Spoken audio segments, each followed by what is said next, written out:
Bonjour à toutes et à tous. Aujourd'hui, nous allons voir comment utiliser la ventouse de massage intelligente Ventouse Plus, donc comment l'utiliser en pratique, mais également voir comment elle va aider à apaiser les douleurs, les tensions musculaires, les courbatures et améliorer la circulation sanguine ainsi que la mobilité.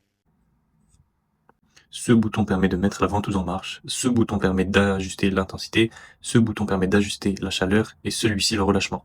Donc on allume, voilà. Et ensuite, il faut le placer sur le niveau 1, c'est-à-dire hop, hop, hop. Donc là, vous êtes au niveau 1 d'aspiration, niveau 1 de chaleur. Et donc ça fait niveau 1, 2, 3, 4, 5, 6, 1.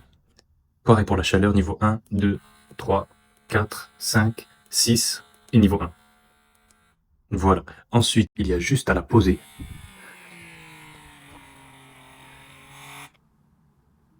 Et quand on a terminé, on appuie juste sur ce bouton, donc pour relâcher.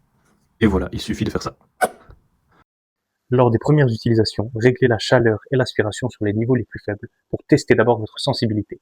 Ventouse Plus utilise donc la chaleur et la thérapie par lumière rouge pour une récupération optimale. Et cette association change vraiment tout. Vous vous sentez mieux et vous bougez mieux.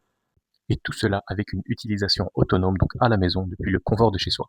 Pour les meilleurs résultats, utilisez-la de façon constante, comme toute autre méthode de récupération. Ventouse Plus peut être utilisé sur tous les muscles et il est bien sûr possible d'en utiliser plusieurs simultanément. Les courbatures et les nœuds musculaires sont inévitables, et Ventouse Plus va venir apporter du sang frais dans les zones musculaires et réduire l'inflammation. J'ai ressenti personnellement les effets de Ventouse Plus lors de ma récupération avec une blessure à l'épaule due à ma pratique de la gymnastique. J'ai décidé de donner sa chance à la ventousothérapie ou cupping en anglais et les effets ont clairement été positifs. S'il vous plaît, rappelez-vous que si vous avez des pépins physiques, la récupération ne sera jamais 100% immédiate, mais les changements et les bienfaits sur le long terme sont clairement notables et du coup bénéfiques, comme ça l'a été pour moi.